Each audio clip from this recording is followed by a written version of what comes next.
आज म सिकाउन गइरहेको छु हाम्रो जुन एटेन्डेन्स डिभाइस हुन्छ नि त्यसमा टाइम स्केड्युल कसरी राख्ने भन्नाले एउटा टाइममा सर्टेन टाइममा मात्र हाजिरी लिने, त्योभन्दा नयता नउता त्योभन्दा बाहेकको टाइममा चाहिँ हाजिरी नलिने कसरी मिलाउने भनेर।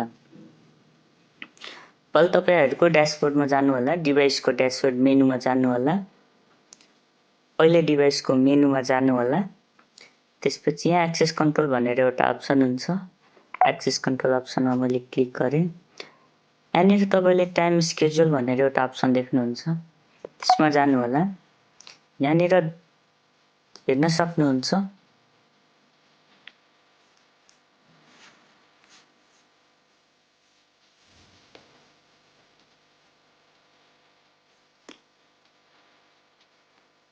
यहाँनिर हेर्न सक्नुहुन्छ 01/50 भनेर छ, भन्नाले 50 वटा टाइम स्केड्युल राख्न मिल्छ। फोन नम्बर हामी पहिला डिफल्ट एडिट गर्छौं।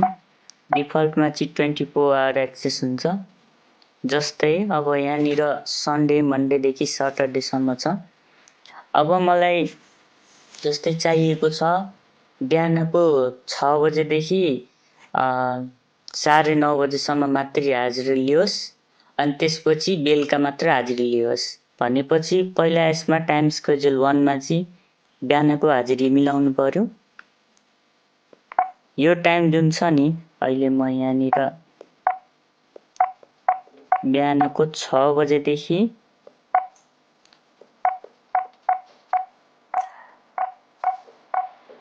9:30 बजेसम्म यसमा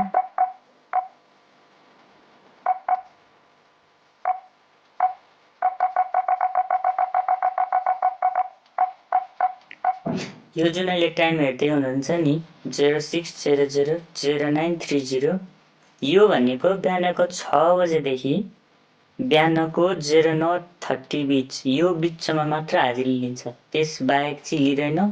बिहानको 6 बजे भन्दा पहिलो पनि हाजिरी लिँदैन। यो म ओके गरे। यो सबै सेम मिलाउनु पर्ने हुन्छ। मिलाउँछु यो सबै सेम।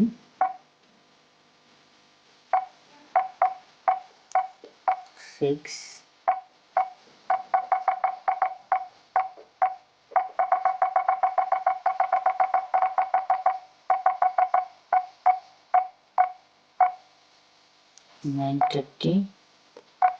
ट्युसडेको पनि यस्तै मिलाउँ।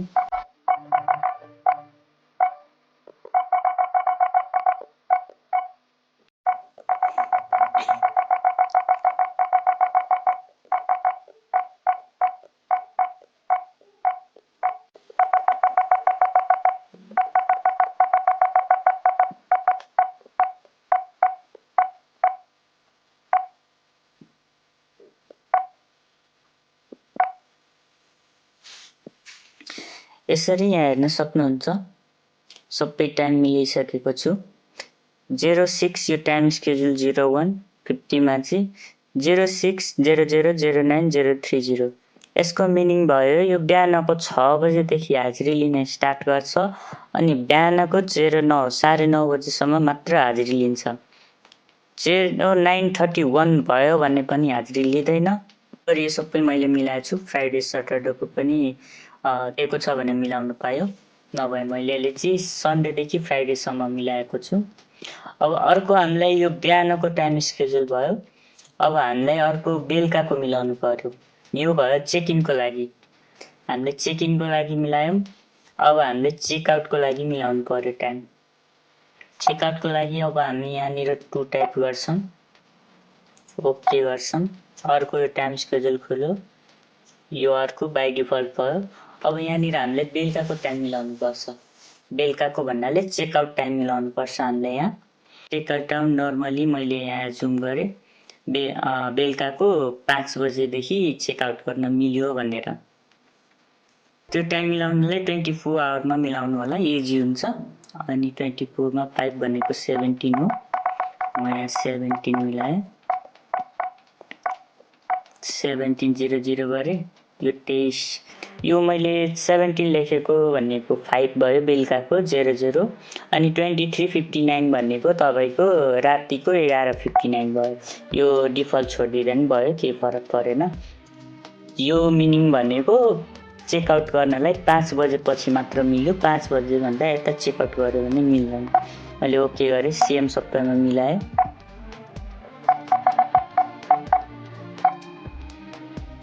ओके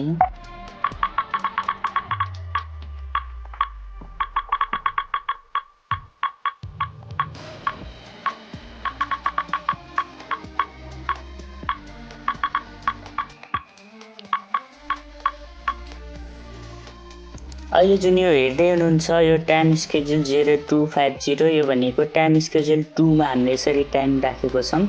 यो चेकआउटको लागि हामी राखिरहेछौँ।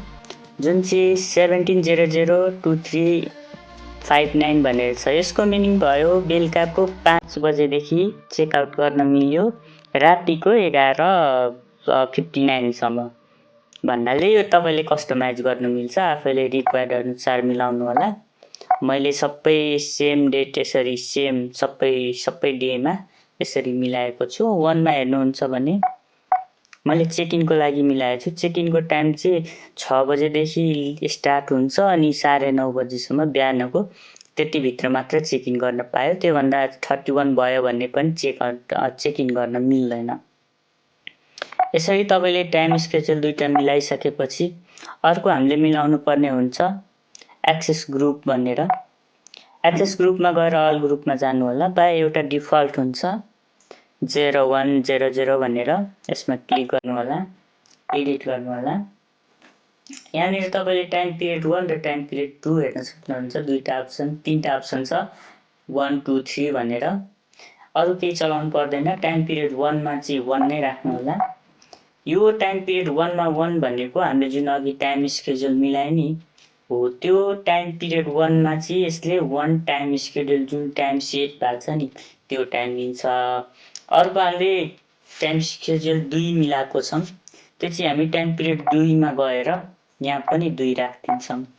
यो भनेको टाइम स्केड्युल 2मा हामीले 2 जुन बनाएको छौँ नि त्यो टाइम यहाँ लिन्छ। तपाईँले अरू कुनै टाइम स्केड्युल जस्तै 3 4 5 जुन बनाए पनि तपाईँले यहाँ राख्न मिल्छ। टाइम पिरियड 1मा चाहिँ कुन टाइम लिने, यो भनेको तपाईँले त्यही टाइम स्केड्युल जुन बनाउनु भएको छ त्यही राख्नु होला। मैले चाहिँ 1 र 2 दुईटा बनाएको छु, त्यही यसमा राखेँ मैले। यति गरेपछि मैले ब्याक गरेँ। यहाँनिर हेर्न सक्नुहुन्छ अल ग्रुपमा ग्रुप नम्बर 1 छ 01 02 00, यसरी चाहिँ मिल्नु पर्यो। यहाँ 01 0 को साटो तपाईँले जुन टाइम स्केड्युल बनाउनु भएको छ त्यो राख्न मिल्छ। यति भइसकेपछि ब्याक गर्नु होला। यति भइसकेपछि ब्याक गर्नु अनि चेक गर्नु होला।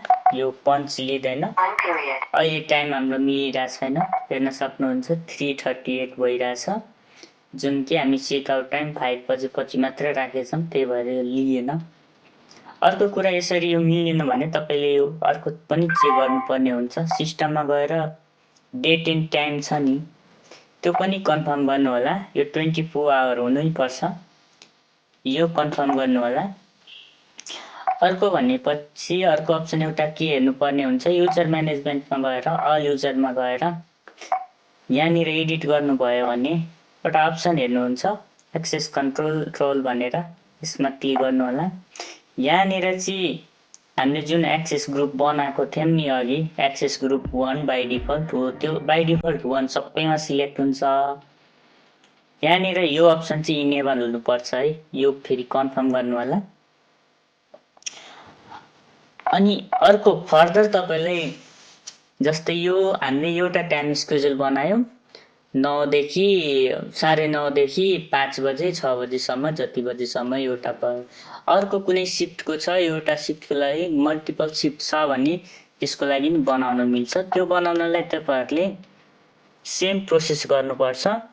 एक्सेस कन्ट्रोलमा गएर टाइम स्केड्युलमा गएर अहिले यहाँ हेर्न सक्नुहुन्छ 150 भनेको 1 नम्बर भइसक्यो। हामीले 2 नम्बरमा पनि बनाइसक्यौँ एउटा सिफ्टको लागि। अब अर्को सिफ्टको लागि बनाउनु छ भने हामी सिरियली 3 नम्बरमा जान्छौँ। यहाँनिर एउटा टाइम राख्छौँ। चेक इनको लागि टाइम राख्छौँ। अर्को हामी फोमा जान्छौँ, यहाँनिर चेकआउटको टाइम राख्छौँ, कति बजेदेखि लिने कति बजेसम्म लिने भनेर। त्यो राखिसकेपछि ब्याक गर्नु होला। ब्याक गरेर एक्सेस ग्रुपमा जानुपर्छ। यहाँनिर हामीले अल ग्रुपमा हेर्दा अहिले एउटा मात्र छ, बाई डिफल्ट हुन्छ, यो सबैलाई एप्लाई हुन्छ। यो ब्याक गर्नु होला, न्यू ग्रुप गर्नु होला। न्यू ग्रुप 2 मा गयौँ।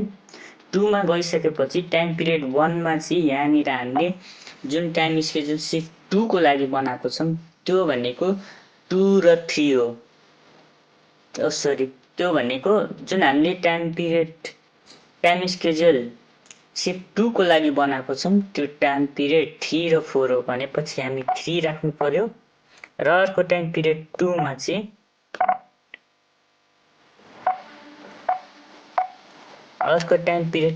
भनेपछि हामीले यहाँ 4 राख्नु पर्यो चेकआउट टाइम। ओके गर्नु पर्यो। यति गरिसकेपछि यहाँ हेर्न सक्नुहुन्छ टाइम पिरियड 1 मा 3 टाइम स्केड्युल लिन्छ। टाइम पिरियड 2 मा चाहिँ चेकआउटको टाइम जुन छ नि टाइम स्केड्युल 4 त्यो यहाँ राख्नु पर्यो। ब्याक गर्नु होला। यति गरिसकेपछि यहाँनिर हेर्न सक्नुहुन्छ एक्सेस ग्रुप 2 मा 3 र 4 टाइम स्केड्युल लिने भयो। यो मिल्यो। यो गरिसकेपछि अब हामीले यो ग्रुपलाई एक्सेस दिनुपर्छ। यो जुन ग्रुप नम्बर 2 छ नि यसलाई एक्सेस दिनुपर्छ डिभाइसमा। त्यो एक्सेस दिनलाई कमान्ड भेरिफिकेसनमा गएर यहाँनिर 2 नम्बरमा 2 छ नि यो भनेको एक्सेस ग्रुप भयो सबै। एक्सेस कुनलाई दिने यसमा 2 गरिदिनु होला। यसरी गरेर ओके गरिदिनु होला। यो गरिसकेपछि यसलाई एक्सेस हुन्छ। ब्याक गर्नु होला। ब्याक गरिसकेपछि अब यो टाइम सिफ्ट 2 को लागि जुन हामी बनाएको छौँ त्यो कसलाई दिने त्यो यहाँ युजर म्यानेजमेन्टमा गएर अल युजरमा गएर जस्तै यो युजरलाई अहिले त तपाईँ यहाँ एक्सेस कन्ट्रोलमा जानुभयो भने एक्सेस ग्रुप 1 छ। हामीले अब जुन 2 बनाएको छौँ यहाँ 2 गऱ्यौँ भने 2 मा जुन सिफ्ट राखेछौँ यो सिफ्ट एप्लाई हुन्छ। यसरी नै हो प्रोसेस।